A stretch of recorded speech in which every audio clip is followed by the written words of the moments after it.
Hey, well, good evening, everyone, and welcome to another installment of Emerging Revolutionary Wars Sunday Night Revelries.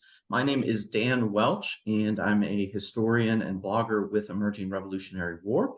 And we're so excited to have you this evening for what is going to be an awesome presentation tonight by renowned Revolutionary War historian and author Michael Harris. I'm going to drop in the chat here a link to his author page so you can check out some of his previous works on Brandywine and Germantown. And tonight he's going to be talking about the Battle of Paoli, and we've been talking a little bit about the battlefield itself and preservation and some future battlefield tours there that Mr. Harris is going to be giving. So make sure you stay tuned to the end of that. Before we get into tonight's presentation, though, I want to remind everyone that the 2024 bus tour, the Emerging Revolutionary War bus tour, our fourth annual tour, this year is going to be the Shot Heard Round the World, the battles of Lexington and Concord. It's going to be held October 11th through 13th of 2024. So make sure you get onto the website, emergingrevolutionarywar.org, and check out all the information about that tour. If you've not gotten your tickets yet, make sure you get them soon. It is selling out quickly, and you're not going to want to miss this one as we have ERW historians Rob Orson, Phil Greenwalt, and Alex Kane is going to be joining us as well. So it's going to be a wonderful weekend setting us up for the 250th of Lexington and Concord in 2025. So you're not going to want to miss the fall ERW bus tour. Again, check out the blog for more details on that. So as we make our way through the program tonight, if you do have questions, as always, go ahead and drop those in the chat at the end of the program this evening. We'll make sure that our presenter is going to have an opportunity to answer all those questions that you have. And with that, I'm going to turn it over to author and historian Michael Harris this evening, who's going to be discussing the Battle of Paoli. Welcome, and thanks for joining us tonight, Mike. All right, thanks, Dan. Let me share my screen here so we can get my PowerPoint up. We'll do that first. Okay, should be coming. There we go. Is that up, Dan? Can you guys see that? Okay. Yep, you're good to go, Mike. Okay, so first of all, let me thank you for letting me be on here tonight. And then I should also state that this is a new PowerPoint for those of you tuning in. So if I stumble through a spot here or there, I ask you to bear with me, as this is the first time I'm using this one. So let's talk about the Battle of Paoli, Philadelphia campaign. Those of you familiar with my books, this is actually out of my second volume on Germantown. It's actually a chapter in that book that a lot of this is going to come from. But before we dive right into the battle and I confuse you with what goes on there, probably some background is necessary on how we got to that point. So many of you probably know that the Philadelphia campaign began up in North Jersey. So after the battles of Trent and Princeton, the two armies went in their winter quarters up in northern New Jersey, with Washington's army mostly in the hills around Morristown, and William Howe's British army garrisoning New York and the surrounding islands, and several units along the Raritan River here. So this is kind of where it all starts. And you're going to have some maneuvering up in northern New Jersey in the spring and early summer, which is shown on the second map here. But ultimately, William Howe is going to choose to use his naval power to move his army down to Philadelphia, using 267 ships to move that army. All right, so once he shifts south, and you can see here on the left map, that's when Washington starts to shift out of the Hudson Highlands, moving towards the crossings of the Delaware River to start to get in a position to block Philadelphia. When the British do enter Delaware Bay, there's a big debate about whether or not to land along the Delaware River or to go farther south. I don't want to get into that tonight. But if you're interested in that whole discussion and whether the British should have landed at that point or later, that's all covered in my book on Brandywine.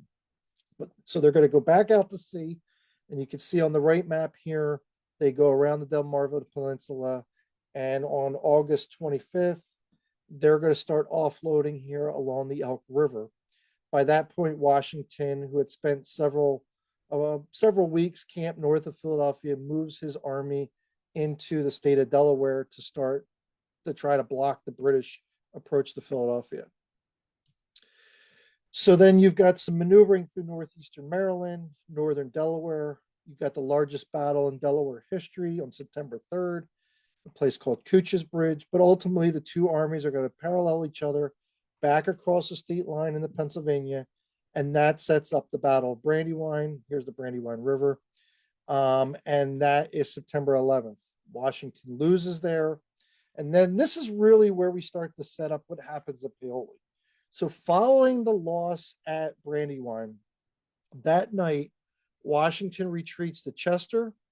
The next morning, he moves his army across the Schuylkill River, crossing where 30th Street Station is in Philadelphia today, if you're familiar with Philadelphia a little bit, and then camps in Germantown for a couple days to regroup. And then on September, let me try to get my dates right here. I think it's September 15th, he recrosses the Schuylkill River at Levering's Ford. It's where Manayunk is today. He starts to move out roughly what's today US Route 30, because he's trying to get into a new blocking position. So once Washington lost at Brandywine, the only natural barrier to keep the British out of Philadelphia left for him is the Schuylkill River. It's important to realize that Philadelphia in the 18th century was on a peninsula formed by the Schuylkill and Delaware rivers. It's not like today where Philadelphia is on both sides of the Schuylkill River. So Washington needed to block access to the Schuylkill River. And there's a road junction here at the White Horse Tavern. It's a 5-point road intersection where many of the roads that led to the Schuylkill River fords could be blocked. So Washington wants to get in the position to block those roads. This happens over a 5-day period after Brandywine. That same 5-day period, William Howe stays on the Brandywine battlefield, raiding the countryside, sending his wounded and the American prisoners to Wilmington. He does a half-hearted pursuit of Washington to Aston. And that's what allows Washington to do all this maneuvering, because Howe's basically sitting still. But on September 16th, the day the British leave the Brandywine battlefield, we're going to get the Battle of the Clouds. All right, so the British are going to come up in 2 columns. The column that had sort of half-heartedly pursued Washington is going to come up this road here. That's what this arrow represents. And then the column led by William Howe is shown by the left arrow here. So they're coming up 2 different roads out of the Brandywine area. Meanwhile, that same morning, Washington is leaving his camp of the night before, and he wants to get up onto a ridge line. So there's a ridge line that runs right through here. It's called the South Valley Hills. And then up here on the other side of that road intersection I mentioned are the North Valley Hills. And in between, this is the area known as the Great Valley. All right. So Washington, if he gets his troops up on this ridge line, he's blocking access to this important road junction. And that's what Washington's goal was that morning. What he doesn't realize is at the same moment he's moving his guys up on 2 roads, the British are using those exact same 2 roads to try to get up on that hill themselves. And so both of these approaching columns, let me get my bearings here, on this road and ultimately what's going to be this road, are going to run into each other. And that's what sparks the Battle of the Clouds. And it's known as the Battle of the Clouds because a huge rainstorm breaks out, windswept rain, ruins the ammunition of both armies. So the battle never really escalates into a full-scale fight. And so it never really develops. Washington pulls back to the North Valley Hills to get out of this muddy valley. But the British really can't pursue because muddy roads, and they've got ammunition problems too. So that's September 16th. So this is really going to set in motion how Anthony Wayne ends up at Paoli. So the morning after the Battle of the Clouds, Washington has now retreated to Yellow Springs, where there will be a hospital for the sick at Valley Forge several months later. It's if you're familiar with the Yellow Springs Hospital facility. That's where they retreated that night. And when they wake up the next morning, they realize they don't have any ammunition that's usable, or at least very little of it. And so Washington needs to get to a new supply of ammunition. And that new supply of ammunition is way out to the west, where he's got several towns serving as supply depots. So he needs to get well to the north and west to get access to those supplies. But he's going to choose to leave one division behind to keep an eye on William Howe's movements. And that division is Anthony Wayne's Pennsylvanians, and they are going to move to the Red Lion Tavern, which is where Exton, Pennsylvania is today. Okay, so this is September 17th. So by September 18, you see that Washington has gathered the bulk of his army way out here to the northwest to resupply. The British moved from their camps near the White Horse Tavern into what's today Tredyffrin Township. This is along what's today US Route 202, very close to where Valley Forge National Park is.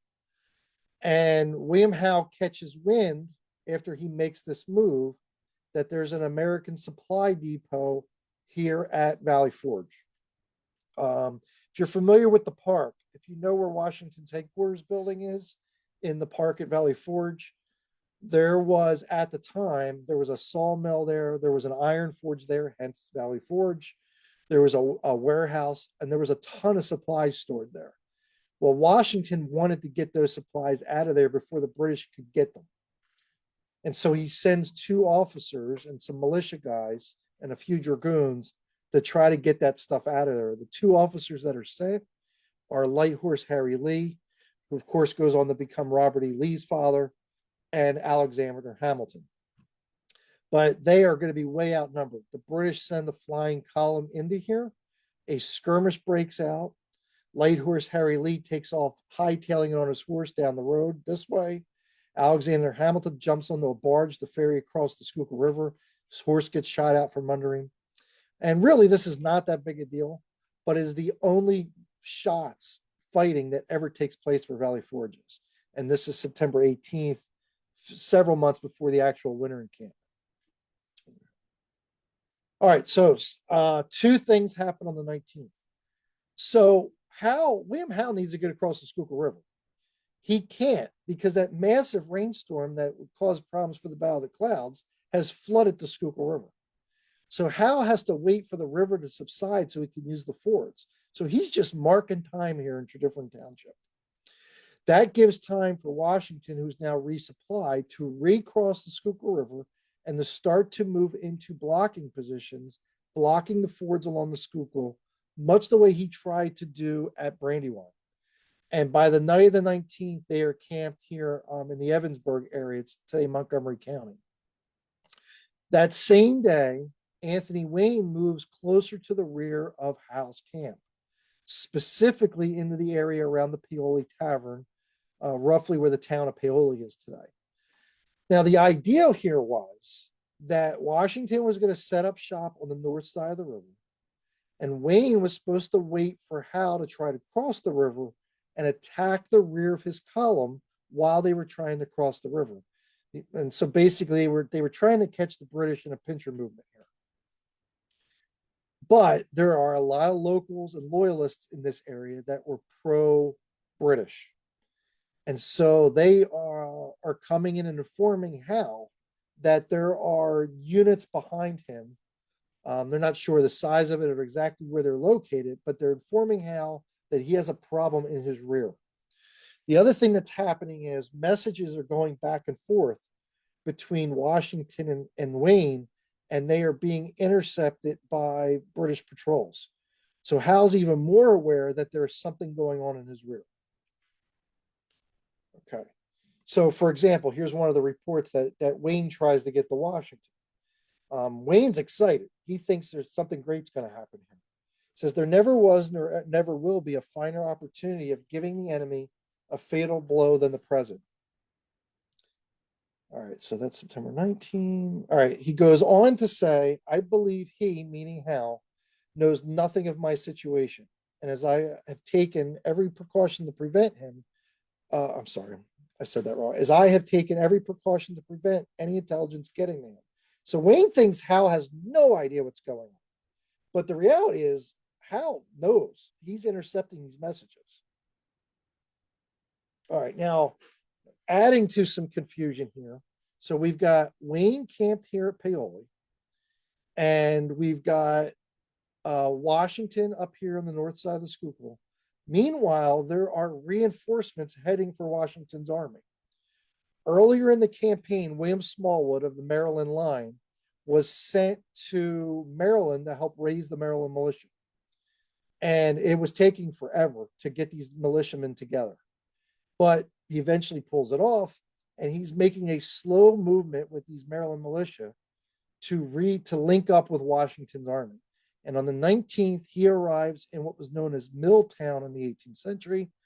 Today, it's Downingtown today. And so Smallwood on the 19th arrives at Milltown. All right. Now, on the 19th, so a lot going on here on the 19th. The other thing that happens is that Hal wants to reinforce the force, the units that he sent in the Valley Forge the previous day, and that was involved with that skirmish.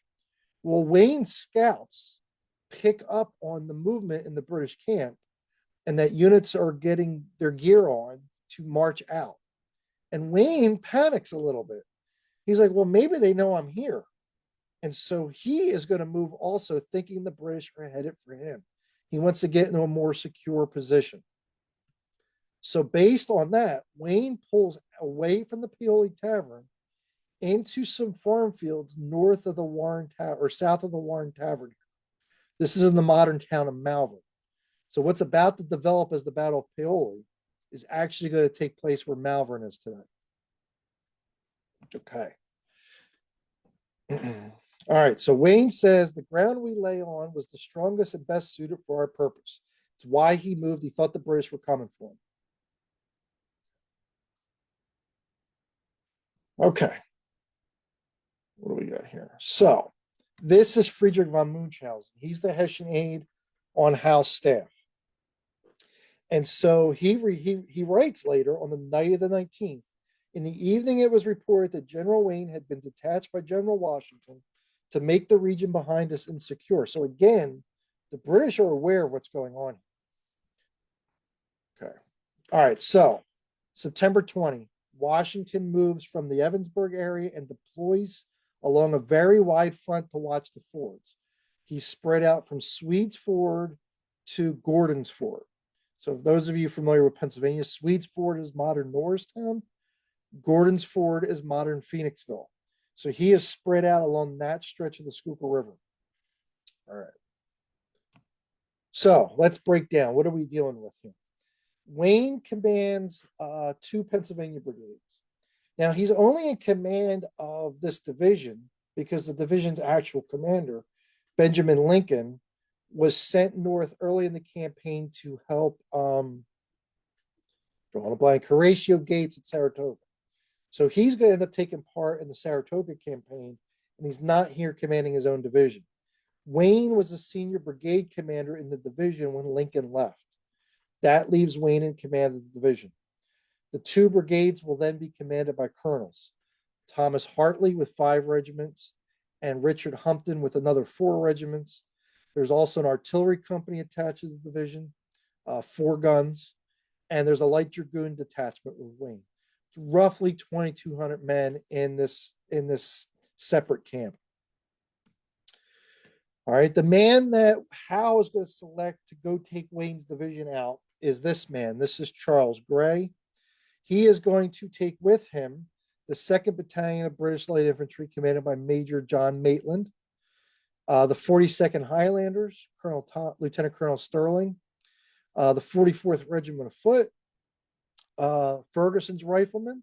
Now, Ferguson's not in command here. He had been severely wounded at Brandywine, but his rifleman detachment carrying that Ferguson rifle are accompanying this. And then there's a detachment of the 16th Light Dragoons. Got roughly 1,200 guys in this makeshift column. A 2nd British column commanded by Thomas Musgrave, about 500 guys, with his own regiment, the 40th and the 55th of Foot, were also going to be involved in the operation on a different road. And you'll see this on a map here in a second. So the British plan is, because here, one of the problems the British have is they don't know the exact location of Wayne's division. They have a rough idea. It's in a general area, but they don't know exactly where it is. It's one of the reasons they're using two columns here. So to give you some locality here, for those of you that might be a little familiar with the area, the town of Paoli is around the Paoli Tavern today. The town of Malvern is in this vicinity today. The Warren Tavern still stands, and you can see that that sits north of where the camp is. And there's a park here today. It's a preserved battlefield. And then the main road through this area today is US 202, and US 202 runs roughly right through this area here. Okay, so you see we got Gray's column and we got Musgrave's column. And you can see Wayne's got various vedette and picket posts theoretically protecting his camp to warn him if the British are coming. Should keep an eye on how I'm doing on time here. Okay. All right. So what happens is Gray runs into a vedette post here at this road intersection. The mounted vedettes fire and then take off riding back to the camp to warn Wayne. Now, why this is important for two reasons. A, Wayne gets warned. Two, the British know which way to go now because they're going to follow where those horses just went. Okay. So you got the vedettes riding back to warn Wayne. And now Gray knows which way to turn. So Thomas Hartley, one of the brigade commanders, Wayne later goes through a court-martial for this. And there's a lot of testimony that tells us what happened at the battle. And Hartley testifies that Wayne rose up and ordered the troops under arms immediately. So once these vedettes come riding in, he gets a division out of bed. Oh, I don't know if I made this point very clear. This is happening in the middle of the night. The British set out after dark to come attack Wayne's camp. So the division is in bed. So he gets them up out of bed. He gets them into a line of battle on the south side of their camp, and he's getting ready to get them out of there. He wants to get out of there. He doesn't want to fight this battle in the middle of the night.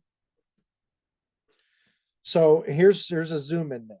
So imagine there are wigwams and makeshift shelters that they were sleeping in this section of the field here. Wayne gets them out of bed. He gets the 9 regiments onto this, the color line, into a line of battle outside their camp, and then he wants to wheel them into a marching column and get the heck out of here before it's too late. Now, all the 4 artillery pieces and the supply wagons were at this side of the camp. That's where they were parked. Wayne wants them to go first. He wants them to lead the column out of here, and then the infantry is going to follow. So they're lined up. He wheels them into a marching column. Here's important: they are no longer facing towards this wood line. They are now in a marching column facing to the west or to your left, right? Yeah, to your left. He wants to get them out of here. So they're not in a line of battle ready to receive a British attack. And they are marking time standing in this field, waiting for all these wheeled vehicles to pass before them and get going.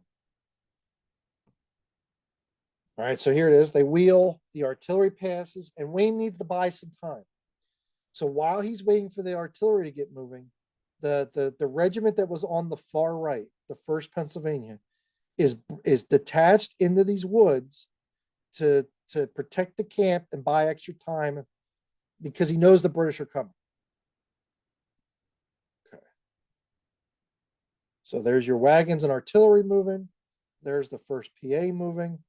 And this is the situation as the British are approaching. Okay. So after they took out those vedettes, they next take out a picket post here by the Warren Tavern. All right. So this is Lieutenant Richard St. George. He's with the British column. He says a picket fired upon us at a distance of 15 yards, miraculously without effect. Again, this is in the dark. This unfortunate guard was instantly dispatched by the riflemen's swords. Now, there's a couple things you need to know here. The British are doing this without loaded weapons. They are coming in with bayonets only. Gray actually ordered them to take the flints out of their muskets because if they're firing in the dark, he doesn't want his British units to not be sure who they're shooting at. This way, if the British aren't shooting, they know anybody that's shooting is an American, and they can instantly go attack them. And then this reference to the riflemen's swords are Ferguson's riflemen. The Ferguson rifle is shorter than a Brown Bess, so the bayonet for a Ferguson rifle is at least twice as long as a standard bayonet. I don't know the exact distance off the top of my head, but it's much longer than a standard bayonet. And there's multiple references to these things being swords, but they're just the bayonet for the Ferguson rifle. All right, so he takes out this picket post. Now they move to the next two picket posts. Now they're getting closer to the camp. Again, Richard St. George says, we rushed on through a thick wood and received a smart fire from another unfortunate picket as the first instantly massacred. All right, and now they're starting to approach the 1st Pennsylvania. So the commander of the 1st Pennsylvania sends one of his companies forward, a company armed with rifles, Pennsylvania long rifles, to try to slow this down. It was commanded by Captain James Wilson. He says, his orders I obeyed as long as possible, but the enemy being too numerous, it should be forced, I spelled that wrong, forced me to give way. So he's going to be overwhelmed. All right, so now we're right on the edge of the camp here. You can see they're getting closer and closer. And this is all happening fairly quickly. Now you have Lieutenant Martin Hunter. He's also with this light infantry battalion. He says they gave such a cheer as made the wood echo. And now they're starting to swarm through the woods and around the 1st Pennsylvania. And meanwhile, the column is still stalled, waiting to march out of there. So why wasn't the column moving, right? They should have had plenty of time to get moving. So, hang on a second, let me back up here. So what happened was when these wagons and the artillery started to move, they had to pass through this fence line to get into the road to get out of here. One of the artillery pieces overturned passing through that fence line, blocking the exit route. So even though this might have only took 10 or 15 minutes, they had to right that artillery piece to get it out of the way so that the infantry could start moving. Well, that 10, 15-minute delay was all it took. All right, so now they overwhelmed the 1st PA. So the 1st PA is now running out of these woods, streaming past the stalled column. So now it basically becomes who's at the back, who's going to get hit next. And the unit at the back is Major Samuel Hayes, 7th Pennsylvania. And they're facing the wrong way. They're facing the exit route. They came upon our right and left, and by the light of our fires, so this whole area was lit up by their campfires, and the stalled column was glowing in the dark, which was both in front and rear of the line. Hay goes on to say, the annals of the age cannot produce such a scene of butchery. All was confusion. I need not go on to give particulars, but the enemy rushed on with fixed bayonets and made use of them as intended. So you may figure to yourself what followed. Just to give you some ideas, there are later in the casualty reports, there were guys stabbed 15, 20, 30 times by bayonets. There were guys slashed with dragoon sabers. There were guys slashed with the sabers of the Scottish Highlanders. The carnage that's going to take place amongst the stalled column is just unbelievable. It's why this is going to become known as the Paoli Massacre. All right. So John Andre, who famously would go on to be hung later in the war, is an aide to Gray, and he writes in his diary or his journal. It's his journal. The light infantry, being ordered to form to the front, rushed along the line, putting to the bayonet all they came up with. They stabbed great numbers and pressed on their rear till it was thought prudent to order them to desist. So the 2nd Light Infantry Battalion is just swarming on the rear of this column. The next unit in line is Hartley's own regiment, and you can see it marked here. 7th PA is now gone. Though there were attempts made to form them with another front, so they tried to turn the regiment around, yet the enemy were so amongst them it was impracticable, nor could they retreat regularly. Because when they try to retreat, they're retreating through other regiments. Lieutenant, so now Hartley's regiment's gone. The 2nd Pennsylvania's gone. Lieutenant Colonel Adam Hubley, 10th Pennsylvania, writes, I, with my own eyes, see them cut and hack some of our poor men to pieces after they had fallen in their hands and scarcely show the least mercy to any. So this scene just had to be unbelievably graphic and gory in this field. Now they're bringing in other units. The 16th Light Dragoon Detachment comes through. The 44th of Foot comes around and is going to start to sweep out of the woods. Richard St. George said the 16th Light Dragoons came on sword in hand, the shrieks, groans, shouting, imprecations, deprecations, the clashing of swords and bayonets was more expressive of horror than all the thunder of the artillery on the day of action. So just, you got metal clanging, guys getting hacked. There's one account of the cocknail oh my God, can't think of a firelock. So there's a little screw on the hammer mechanism of a flintlock that holds the flint in. It's called a cocknail. There's an account of one of these British guys swinging their musket, and the cocknail went through the side of one of the Pennsylvanians' heads. It's graphic description, and he survived it. Hubley goes, so they're getting swept out of this field. Hubley says that we endeavored to form our men, but found it impracticable. The enemy being then almost mixed with us. By this point, there's just a chaos and retreat. There's no organization left. And they are just streaming across these fields.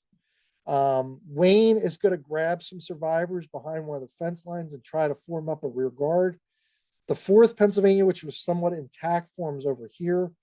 But the British are just sweeping everything before them. And as they're retreating, in the middle of all this, Smallwood's Maryland militia was marching to join Wayne's camp in the middle of the night. And as Wayne's guys are retreating, they meet Smallwood's column and start to retreat through Smallwood's column. So just even more chaos and confusion.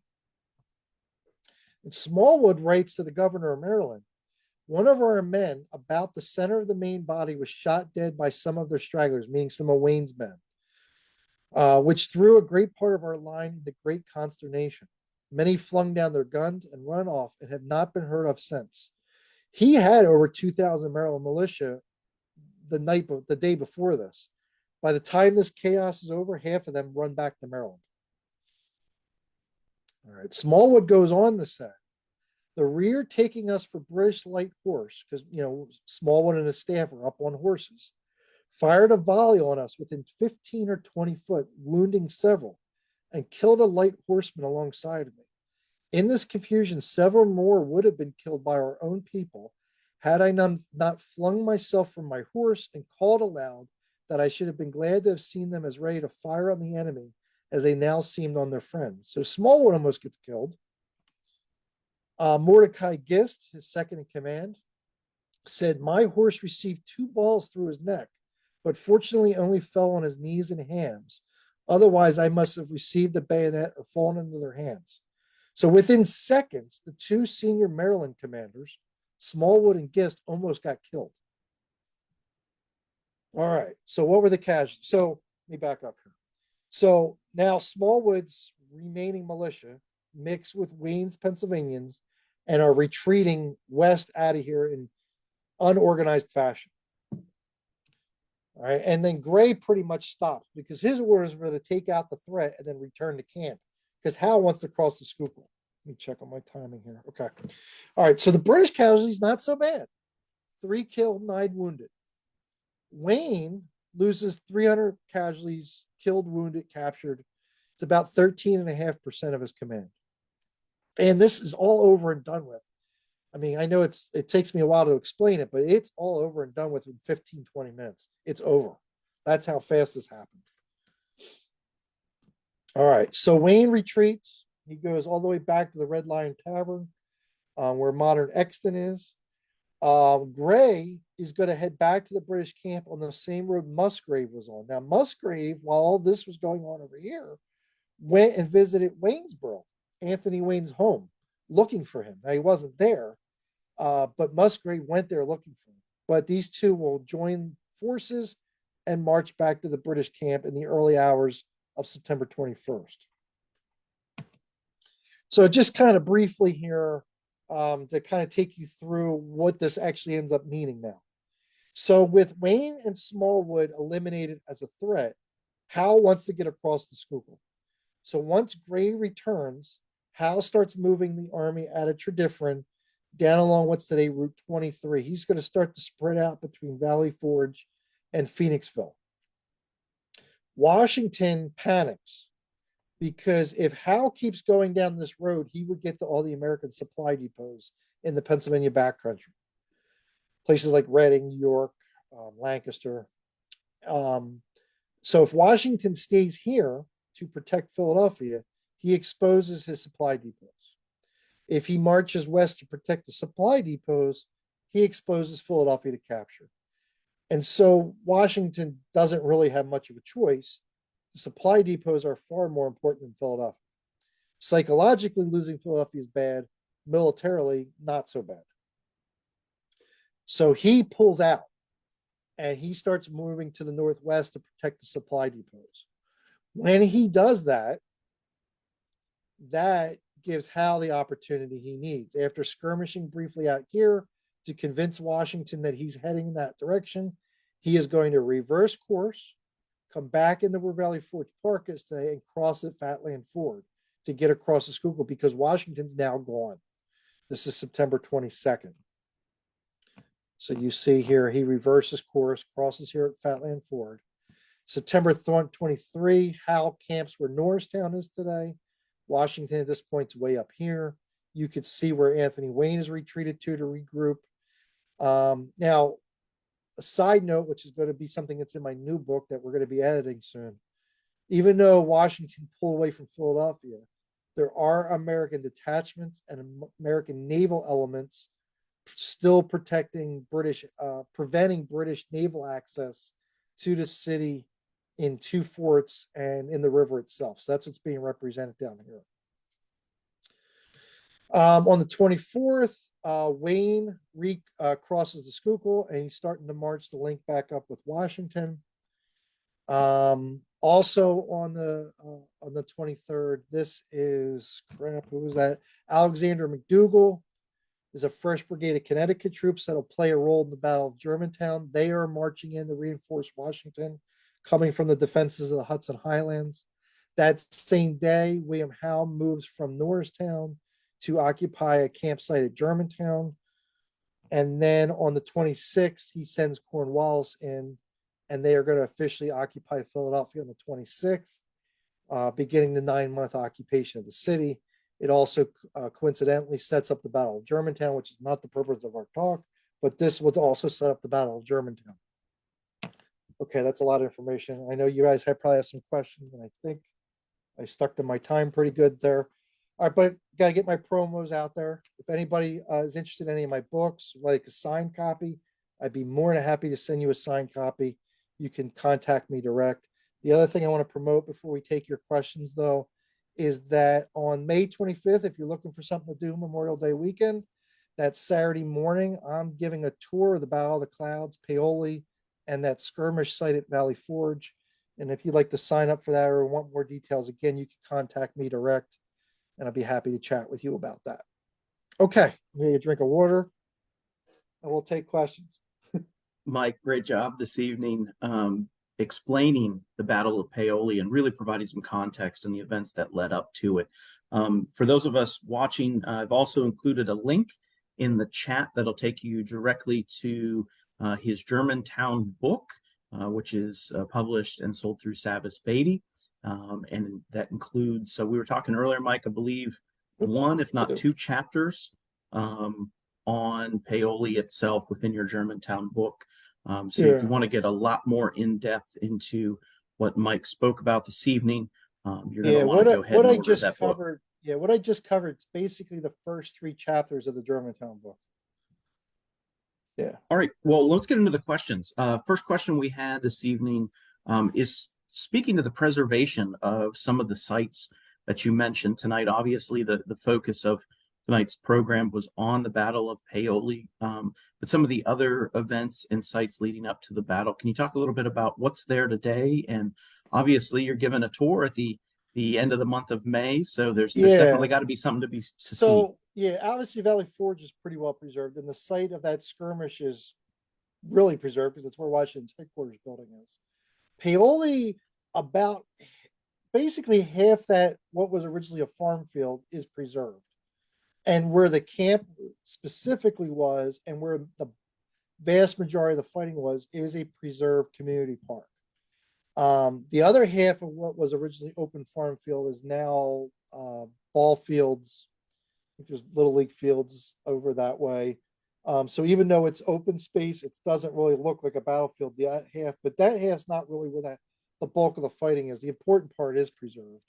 Now, the Battle of the Clouds is not really well preserved and not really well marked. So you kind of got to know what you're looking for. Hence, you should come on my tour. um, there are spots you could go and talk about the fighting there, but it's not well marked. You really got to know what you're looking for to find the Battle of the Cloud sites. Yeah, a couple of years ago, Mike gave a great tour to some of the staff and historians here at Emerging Revolutionary War, some of these sites, and he is going to take you to see some things that a lot of folks don't know. Mike spent a lot of time on the ground, so if you have a chance to join his tour over Memorial Day weekend, you're not going to want to miss it. Next question for you this evening: do you have a working title for your third book, and will it include Valley Forge and or Monmouth? Okay, good. Both good questions. So let me start at the first part. We have a working title that's not an official title yet. The working title is going to be something like Fighting for Philadelphia with a long subtitle, something along the lines of Fort Mercer, Fort Mifflin, White Marsh, and the Roads of the Valley Forge. The book's going to cover the aftermath of Germantown up to Washington's arrival at Valley Forge. So it's covering all the fighting along the Delaware River from mid-October through the end of November. Several operations that took place in New Jersey at that time period. I have 2 chapters covering the operations around White Marsh, which is a little known action in early December that most people don't know about. And then there's an action at a place called Matson's Ford prior to Valley Forge. It's roughly where Conshohocken is today. And then the decision to arrive at Valley Forge will be covered too. Now, I have some long-term plans for future books that might include Monmouth and Valley Forge, but we're not there yet. I know all of us in the Red War community are looking forward to this third volume in the trilogy. Again, folks, if you want to ask Mike a question on tonight's presentation or about some of his upcoming works, drop it in the chat. I've got one for you. Mike, how does the ferocity or the level of gruesome combat or the nature of the combat at this particular battle that leads to the moniker? That's actually a really good question. Now, Yep. One of the reasons it happens, and I should have brought this up because that's a good question. So the 42nd Highlanders, who are going to be the last unit that comes sweeping through that field, and are particularly violent in what they do. There's a backstory to that. So this is the first battle in the campaign that the 42nd Highlanders are released. They were in reserve. They had not fought any of the skirmishes in North Jersey. They had not fought at Cooch's Bridge. They were in reserve at Brandywine and did not get into the fight. They're not in the action at the Clouds. So this is their first opportunity. And why is that important?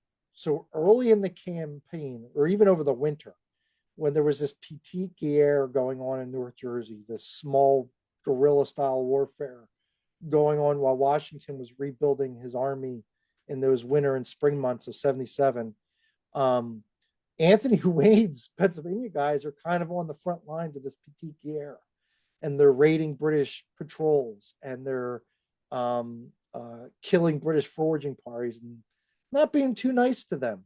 Hmm. And frequently the unit that Wayne's guys are hitting are the 42nd Highlanders.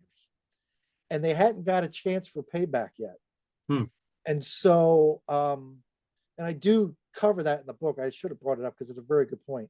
And so Paoli's their first chance. And it just happens to be against the guys that were messing with him. And so that plays into the ferocity of what happens at Paoli. Yeah. Well, we got a few more questions in. First, I want to say thanks, Christopher Jenkins, for the great comments about the Valley Forge Monmouth tour that ERW did back in November 2022. We hope to see you, Christopher, in October for Lexington and Concord. The next question we got for you, Mike, is how does Paoli's massacre, the Paoli massacre, compare to Waxhaw's as far as casualties go? Oh God, I'm not an expert on Waxhaws.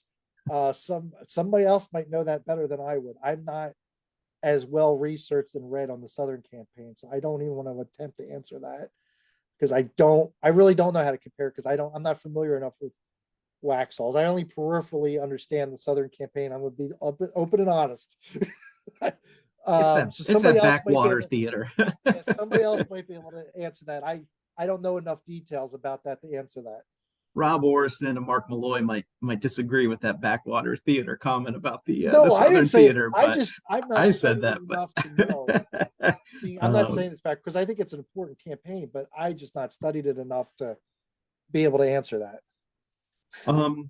well, speaking of questions related to other figures in the battle and other aspects of the war.